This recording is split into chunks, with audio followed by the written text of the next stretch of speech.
All right, looks like we're good. Looks like we're good. Looks like we are groovy. All right, I'm going to get the formal YouTube intro out of the way, and then we'll Get that bad boy out of the way. All right. Hey everyone, Anthony Fantano here, Internet's busiest music nerd. I hope you are doing well.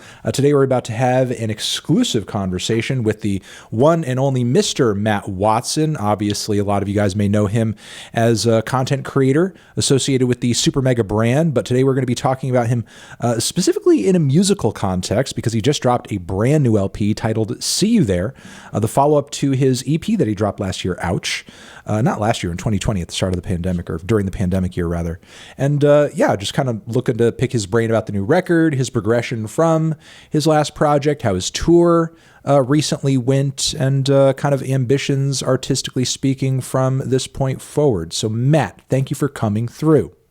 Melon, thank you for having me. It's such an honor. It's been a hot minute. It has been a hot minute. The last time we talked in a live setting, I think we were just talking about Bernie Sanders. I think it was before the election, so lots changed. But here we are for the worst. Yeah, and the good Lord has brought us back together. You know, right. Part of God's plan. The good Lord of music. Right. Exactly. So was this your plan? You're like, You didn't have to do all this. I really want to talk to Anthony again. The only way I can think to do it is to start putting out music. You could just call. I know, but I kind of had this feeling that if I just called, it would just kind of be this stale, why are you calling me type thing. No, and I felt like the only way to really get your well, now I feel like I've wasted my time making an album. You can call me anytime. I put a lot of time into making this music. For nothing, basically. Then I mean, it worked, but now knowing that, I wish I just didn't even know that. Well, we are live streaming. I don't know if that's preferential to you to just being on a phone call or a FaceTime. Maybe it is. Well, it is, because as long as I'm able to, get some views out of it, it's a lot better than just a regular FaceTime or a phone call. Right. True. Kill two birds. So I guess yes, this is good. But okay, good. So mission accomplished. It was not a waste of time.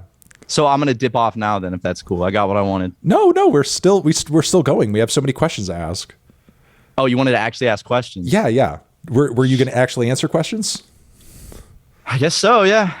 All right. Well, start, I'm very excited.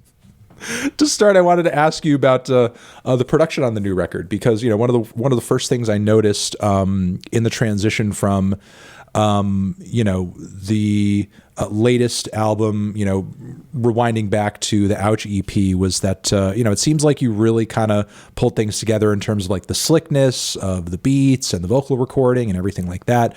Where were you kind of at that point with that EP originally, kind of as a starting out point?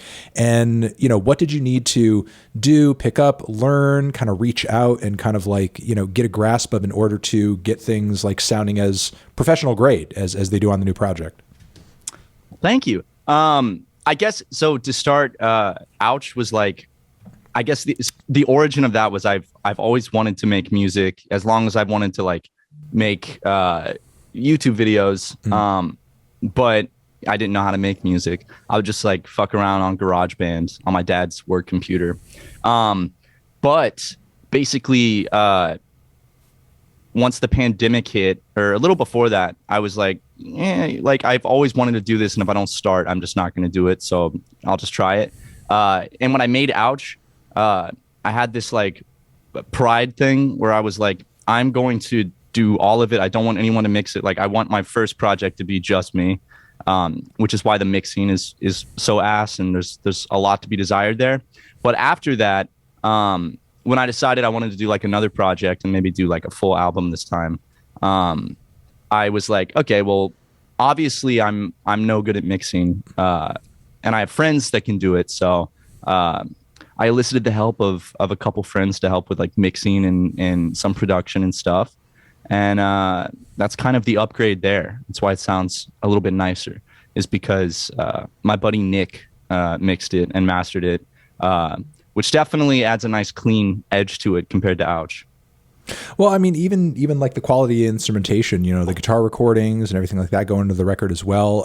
Were you doing any home recording stuff for this project? Yeah. Or did you? Yeah. So I still can't really play guitar. I kind of what I do is I figure out what I need to play for a track, and then I'll just record it until it sounds good.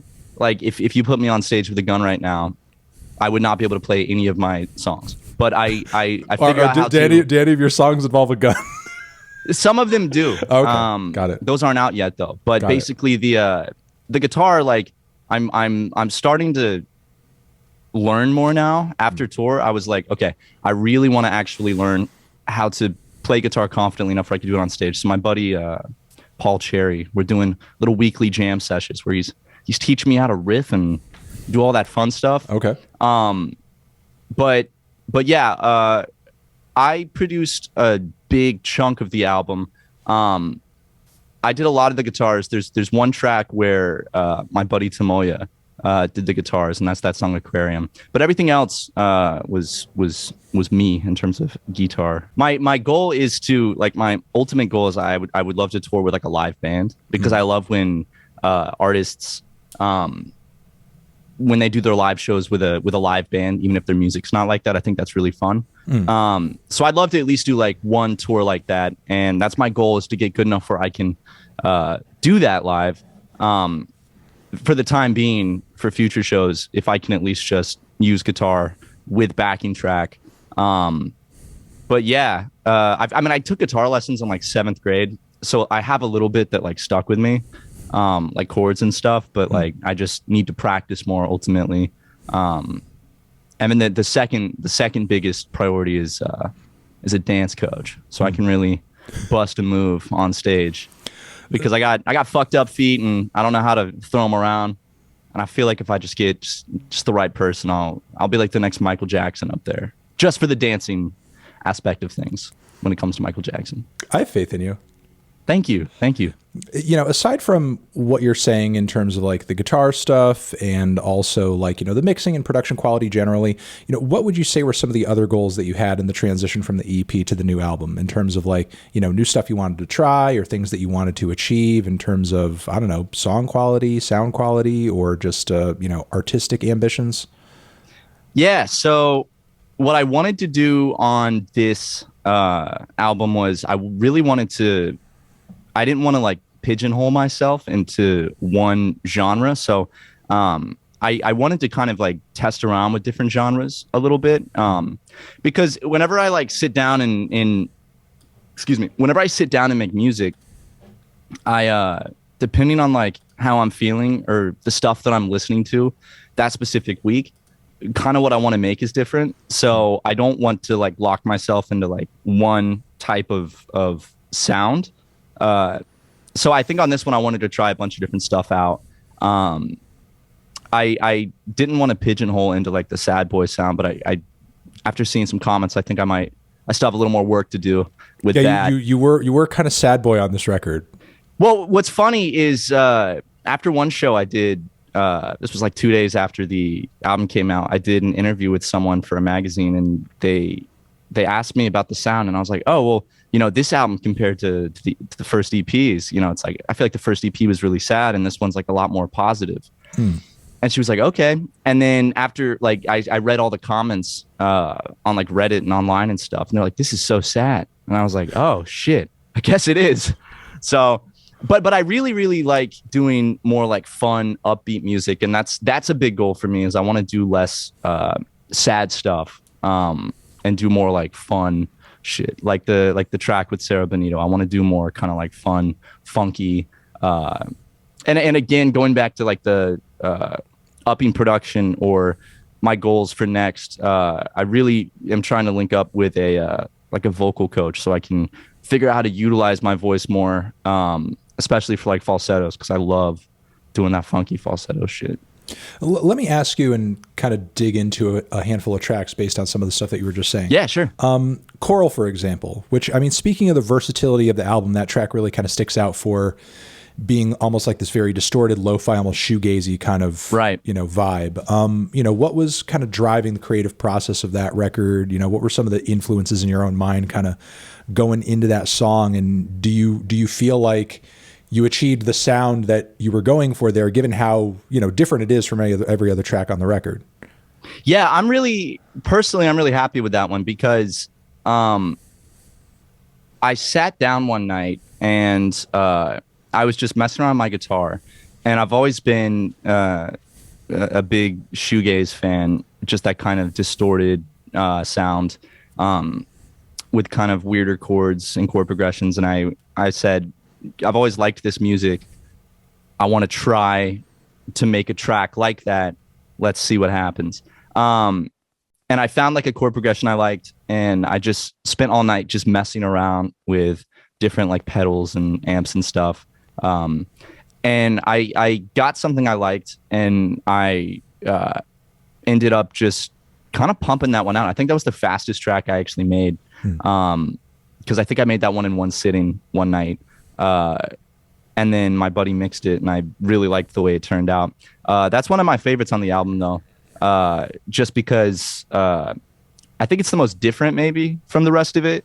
And I felt happy because that's a sound I've always wanted to try to do. And at least in my mind, I feel like I did a decent job at it. I got what I wanted from it. So yeah. Like with that little kind of taste you gave of yourself in terms of like the creative process there, did that make you want to maybe attempt, another song in that vein another time around on a new record? And if you do, again, having tried it in the fashion that you did, are there things that you would throw in or attempt differently or experiment with more the next time around if you were to, now that you have kind of those ideas bubbling up in your head? Yeah, for sure. I really want to try to do more music like that. I really love that kind of like heavy, just like pounding, droning progression. And that's something that I would love to do more of in the future. I think for future tracks like that, I think the biggest thing I'd probably change would be my vocals. I'd probably try to do a more natural, echoey vocal instead of a more kind of tuned one that I did there. But I think definitely vocals. I would probably try to do a little less produced on a track like that. I'd love to do a whole EP like that. That would be really fun for me. And I'm not sure. But I haven't fucked around trying to make more music like that since I've done that. But now that I'm finally done with this project, I feel like I kind of just have a big period of time now where I can just mess around with different genres and stuff like that. I really want to make a doo-wop album. I want to bring doo-wop back because I feel like it hasn't really been brought back. Like I feel like every genre of music has made a comeback in full except for doo-wop. And that's something that I would love to take a crack at. Very similar to shoegaze, but it. Yeah, they're kindred spirit genres. Yeah. Yeah, I mean, I would support a doo-wop comeback, pioneered by you. Let me ask you about some of the sad boy vibes on the record with the song Wacky. Yeah. That song sticks out to me as not just being, again, maybe a song that in terms of like lyrical narrative, people would, categorize as maybe one of the sadder tracks on the record, but, in your own way, you do kind of add that humorous element and the element of absurdity by like depicting yourself as a flailing R-tube guy. And, I guess in your own mind, like what kind of drew you to that comparison? And when you decided to throw that in there, were you maybe hesitant or double thinking it in terms of like, will this ruin the vibe for me to make it kind of silly in a way? Like what was your kind of process with that? No, I think with that one, I embraced that aspect of the kind of silly, imagery, because, I set out to do kind of a sadder track there. And the juxtaposition of kind of like the silly imagery, I like that a lot. And also that was the idea. I don't even remember how I came up with the idea, but it was, the whole thought process is it's like a wacky waving inflatable arm man at like a auto lot or whatever, right. And he sees someone drive by every day that he's in love with, and he's obviously waving, and she doesn't notice him or wave back. And I just thought that was a stupid, funny premise. And I don't remember how I came up with it, but I always liked the kind of juxtaposition of the more goofy kind of wacky aspect with the kind of sadder music. And that was one that I actually made right after Ouch, I made that like 2 years ago, and just never finished it. And then I liked it, and then before I finished the album, I was like, I should put that one on there. But yeah, I feel like because it's an older one, I didn't. I mean, I still feel a little uneasy going full like serious with music just because of what I do with like the YouTube stuff, and that's like my main thing is super mega and just being a silly goofy guy on the internet. So it's like making that full transition is intimidating. So I feel like I kind of put a little bit of I keep a little bit of like the goofy aspect in there. Because I feel like it keeps it a little more grounded. I don't know. It's a weird balance and like thing to try to find. I wanted to ask you exactly about that. Like when you say more grounded, do you feel like more grounded in a way that's true to you, or more grounded in sort of like something that your audience would expect from you? I think that it's almost like a battle because there's times and there's songs I've done that are you know, there's really not anything that goofy about it. Like they're just pretty much just either like a generic sad pop song or it's like, but I think that I bounce between that myself because I like doing the kind of like fun, goofy mix, and also coming from a background of doing stupid songs to begin with, like No Nut November and stuff like that. Right. It almost feels like an easier transition than to just drop something extremely serious. And also, I guess to a degree, it is maybe padding to make it more palatable to my audience. But now I feel like after, 2 years ago dropping Ouch and now dropping like my first full like project, I feel like I don't need to do that. But I do like doing that because there's a lot of artists that do that. That I'm a fan of, like Jack Stauber, for example, where it's kind of like the goofy, but also it's still got like a more serious vibe to it, what I take from it. So yeah, I guess I flip flop on that, whether it's like for me or for the audience. But ultimately I do think it's for me. Yeah. I mean, it could be either or. I mean, there's still like artistic merit to it. I mean, for a long time, I think generally humor in popular music has been looked down upon, because it's almost assumed that even if you're being a little funny, like you're, just like a one parody song away from being Weird Fucking Al, you know what I mean? And Weird Al's great, but as an artist, I think most people want to be taken more seriously than Weird Al is typically taken, even though he should be taken seriously on his own merits. Yeah. But again, with that being said, like some of my favorite artists, be they Frank Zappa or even rappers from back in the day, just dropping some really funny one-liner. It's like some of my favorite moments in some of my favorite records are the funniest ones. Right. And I think people like you and just the fact that we're all on the internet and are constantly sort of like exposed to this kind of weird brand of digital social media absurdism 24/7 makes it a little bit easier to kind of incorporate that kind of worldview into all forms of creation, not just music. It also, like, coming from a more comedy background, I think that it creates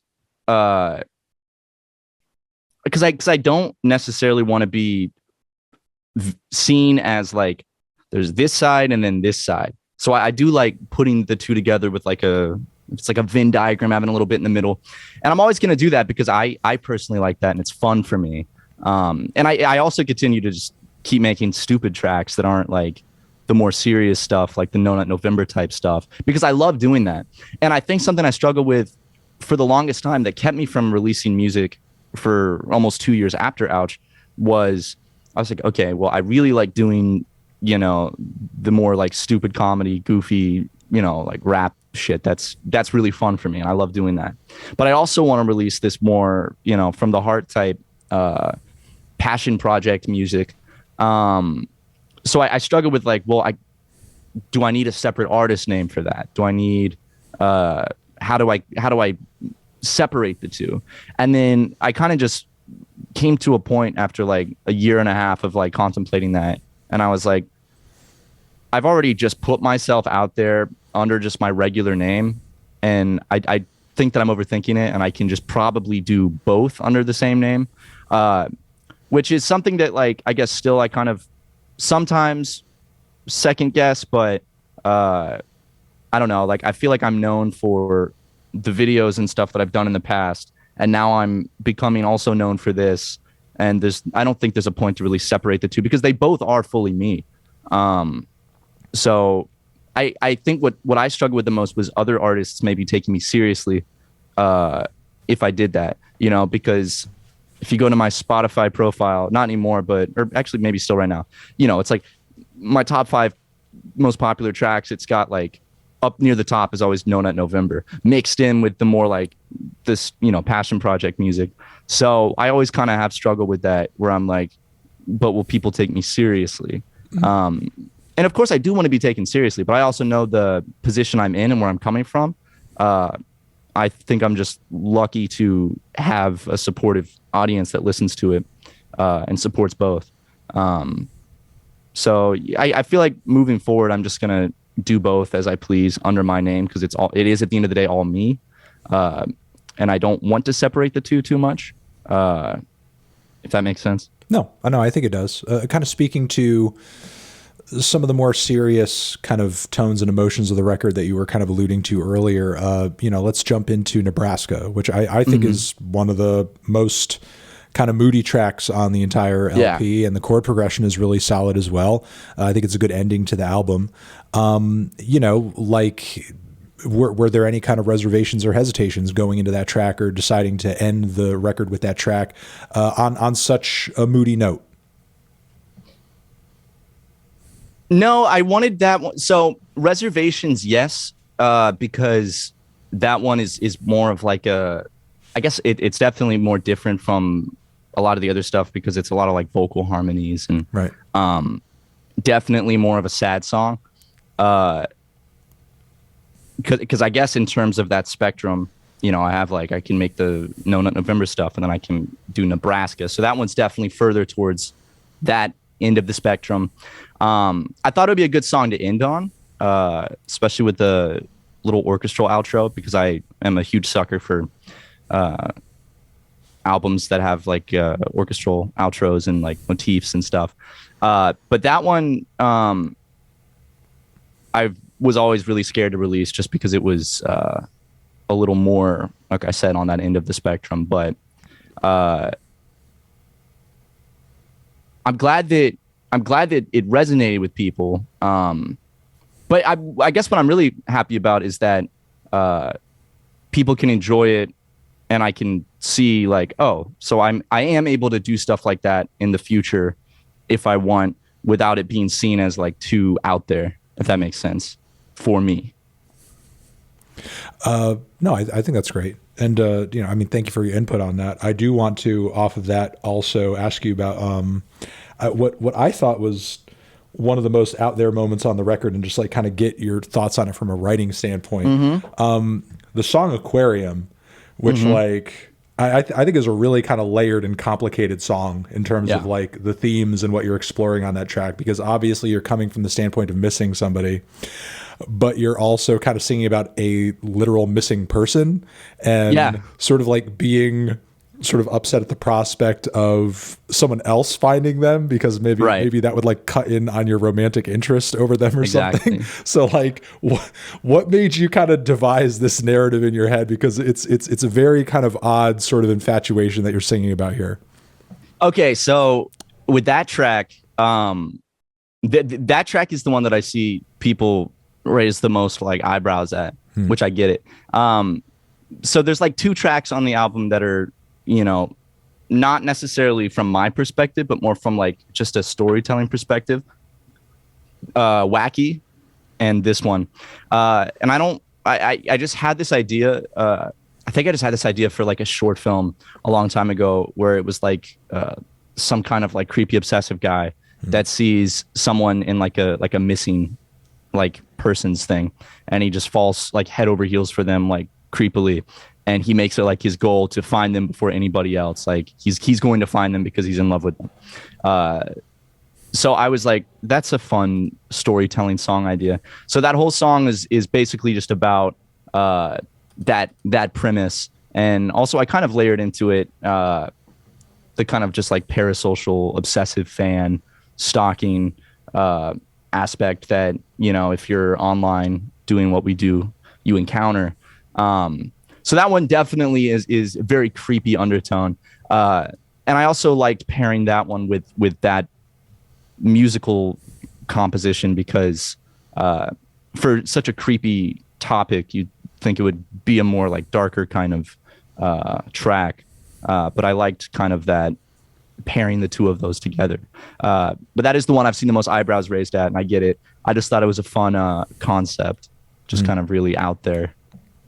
You were talking earlier about like other artists taking you seriously and so on and so forth, but you know, that seems to have not stopped you from getting Father on the record, who, you know, obviously his music has a fair amount of kind of like a humorous edge to it too. Some of his tracks. Absolutely. And you know, obviously you have Sarah Benito on there too, and Caro has, you know, some tracks that are quite tongue in cheek as well. But still, even with that being said, you know, what was that process like for you in terms of like reaching out to sort of have them take part in the songs that, you know, they did, and you know, what was, you know, kind of the collaborative process like generally between kind of getting those artists on the record for you personally?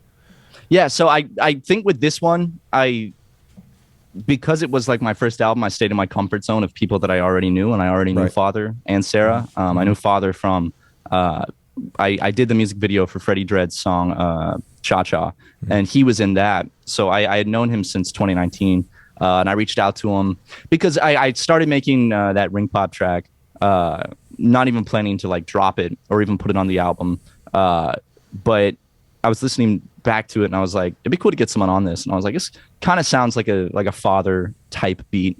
So I sent it to him and I just reached out and he was like, hell yeah, let's do it. And then he sent me his verses, which I obviously, I don't know what I expected. I knew it was going to be like vulgar because it's Father. So it is a funny juxtaposition of, you know, me kind of, you know, rapping and singing about, you know, just kind of like lovey-dovey shit. And then Father comes on with the most like grotesque bars on the album. But I like that. And then Sarah, I've known Sarah for a while. I don't actually even remember how we met, but when she comes to LA, me and her and Gus will go out and get a meal and just hang out. So Star Stub was the last song I made for the album. And I produced that one like 2 weeks before I actually finished the album. And I left a spot open for somebody, and I was thinking, like, going through my mind, like, who do I want on this? And I was like, I feel like this vibe it's kind of Caro, it's kind of fun, you know. So I reached out to Sarah and I was like, you want to give it a go? And she killed it. And that whole song was like, I wanted to make a kind of like generic love song with a kind of different flair when I produced the beat. But in terms of like lyrical stuff, I purposely went pretty generic on like the love lyrics because I don't know, just with like the funky falsetto stuff, I kind of just wanted to write like really overdone sounding like lovey-dovey lyrics. So that was that. And I think Sarah brought a lot to that track, taking it, you know, that track would have been more generic with the songwriting and stuff, but I think she came on and killed it. Has your success in kind of like reaching out in this way to these artists and kind of getting them on the record and getting the results that you did, has this kind of made you, you know, a bit more confident in terms of more projects and songs going forward and maybe reaching out to people who you might have less of a connection with personally? Yeah, for sure. That's something I've thought about a lot, is like, I have a whole, you know, list in my head of like artists I would like to work with. But I don't know, maybe I lack like the cred to do it, or the talent or whatever. So I think there is something there where, you know, through working with more established artists, it could help you out. But the fact that I got them on those tracks, I think for me, more of like from a personal standpoint, it kind of was like, oh, maybe I am able to. So there are a lot of artists I'd like to work with. Mm-hmm. It's more so just if they want to do it, you know. Yeah. No, I mean, I think it's definitely like a feat. While obviously there are examples of other YouTubers having kind of gone musician and sort of been in the industry, and they kind of obviously are able to successfully operate with strictly within that realm. I can't really name anybody else who's at your level of prominence who still kind of maintains a foot in that world, and also is at the same time like collaborating with respected legitimate industry artists and having them on their record. And it's not like really a big deal. You're just kind of, appearing just as they would on anybody else's project. Yeah, in terms of that, I think obviously the biggest comparison I get is to Joji from like Pink Guy, Pink Guy to Joji, because George was someone that did Filthy Frank and Pink Guy, and then transitioned into like an incredibly successful music career. So people, that's the closest comparison I get, and people speculate nonstop and bug me about it, and I see it in the comments all the time, is that I'm gonna pull a Joji and quit doing super mega, quit doing comedy stuff. But that's not my intention at all. That's not what I want to do, because like making music is a passion for me. It's like I guess it's not as much a side project anymore. It's kind of like 50-50, but making music makes me just as happy as doing super mega and all that stuff. So I have no intention on stepping away from one to focus on the other. So I think that,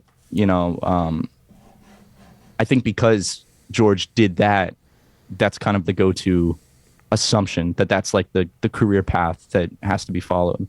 And absolutely, like, that's a totally respectable decision on him to do that, if he wasn't happy doing that. But that's not what I want to do.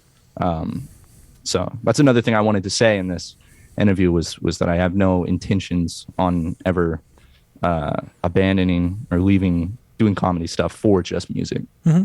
No, and the longer you stick with that, the less of those comments you're going to get, and Mm-hmm. the more, or the less people will assume that sort of the Joji way is kind of the only way, which obviously it's not. They're both super fulfilling to me. So Yeah. I have no interest in just pursuing one, because then I would be leaving something to be desired there for myself. That, if I have both, it's like the best of both worlds. And this is like my dream. My dream has always been to get to this place. So I'm incredibly happy and really grateful for people that are willing to support one or both. I wanted to ask you about some of the collaborative like writer credits that are on the record. Who are these people who you've brought into the record to sort of work with you? Was it like on production? Was it on writing? Tomoya Takami is a friend I made online who is a crazy good producer. And when I found him, I think he had like 800, 900 subscribers on YouTube, and he just made these like incredible tracks. So we got in touch. So he helped produce a handful of songs in the album. He did Aquarium, he did Balance, and he did Nebraska. I think those are the three. But he's a fantastic producer from Tokyo. And I plan on working with him a lot more, just because he's super nice to work with and just whips out these tracks in his apartment like crazy quick, with a lot of flair, and tracks that personally to me I resonate with a lot. And when I listen to them, I can like immediately start kind of like putting stuff together in my head that I could do with it. Nick is my mixer and masterer. And then I think that's about it in terms of production credits. Zeph, she's an artist. She did the orchestral outro, and she did the harmonies on at the end of Ring Pop, because she's incredibly talented with orchestral stuff. So I tapped her with, or I actually think she offered. She's like, I told her I wanted to do an orchestral outro on the album, and she just sat down and whipped it up, and I was super happy with it. But yeah, I think in terms of credits, I'm trying to think if there's more. There's two other producers that did two separate tracks. There's a producer that did Ring Pop and one that did the composition for Stupid. So yeah, but so far everything else was me. I kind of separate the album up to the first interlude, where the first half of the album was stuff that I fully produced. And then the rest is where I kind of either had other producers or I worked with them. I would, for a lot of the songs, they would produce it, and I would then take that track and add more to it, or just add like a little more of like a personal flair to it, with their permission, of course. I like doing that a lot. I like taking, when someone produces for me, I like taking that and then kind of building on it a little bit to mix it a little bit. But yeah. Got it. Let me ask you about the, the tour that you had done behind this record. It's like, given the drop, the reception that it's got, the fact that, obviously you have the notoriety of Super Mega behind what you're doing as well. Like, how did the whole process of like, performing and selling tickets and just kind of like getting out there in front of the crowds do for you with this record? Oh, I mean, I was absolutely terrified because I've never done anything like this. And the people that I work with for touring, my friends, they have like a touring company called Real Good Touring, and they hit me up like half a year ago and we're like, you're working on music more. It's before I had announced that I was doing an album. They're like, you're working on music more. Can we just like book you a tour like 6 months in advance and you just work on stuff up until then? And I was like, sure, why not? That's so far away. And when it snuck up and I was like, fuck. 6 months is actually not that far away. No, to me, I was like, oh, November? That's so fucking far. And then like, it was like September when I was like, oh shit, I got to get this. Oh my God. So it's a very different experience because I've done 4 comedy tours with Ryan, right. For Super Mega Live, which is like kind of like a live version of our podcast. And I was used to doing that kind of performance, but performing music is like completely different. But I really, really enjoyed it. It's a whole different type of vibe and experience. And I was very nervous about the turnout because I was nervous that like, are people, they know me from Super Mega and they can listen to my music online, but are they actually going to show up to the shows?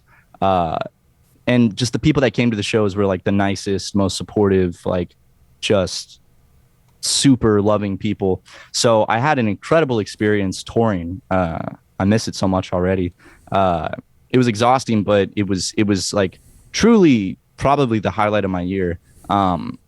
Because it's such an energy, that you can get from the crowd and then put back out. It's like a cycle. And everyone at the shows was so nice and they went crazy every show. Like there wasn't a bad show. Everybody was jumping and hooting and hollering. And it was truly just like an incredible experience. And I can't wait to do more. Afterwards is why I was like, I need to get better at guitar. I need to get better at dancing. I need to get better at singing. So I can really like hone in on that because it is so much fun. It makes you feel like really alive. So completely different experience from comedy shows. But I can't wait to do it again. I hope that answered your question. No, it does. On a less serious note, or maybe a more serious note, I wanted to ask, now that I have you here in front of me, about the song New Friends. Yeah. When are you going to make good on your threat to me on that track? Well, I don't know, Anthony. Do I need to show? Do I need to go to a show? I haven't. Last time I saw you in person was when I was 19 or 20. I'm almost 27 now. Okay. So I haven't had the chance to cap your bald ass like I'm clicking a pin. Right. Because I haven't given a 10. Yeah. Right. Well, I mean, maybe in this interview you can give yourself a little immunity there. Okay. I don't know. I know you give 10 sparingly, but I give them pretty sparingly. But your life's on the line with this one, so that's true. I mean, what does it really cost, right? Artistic integrity or your life?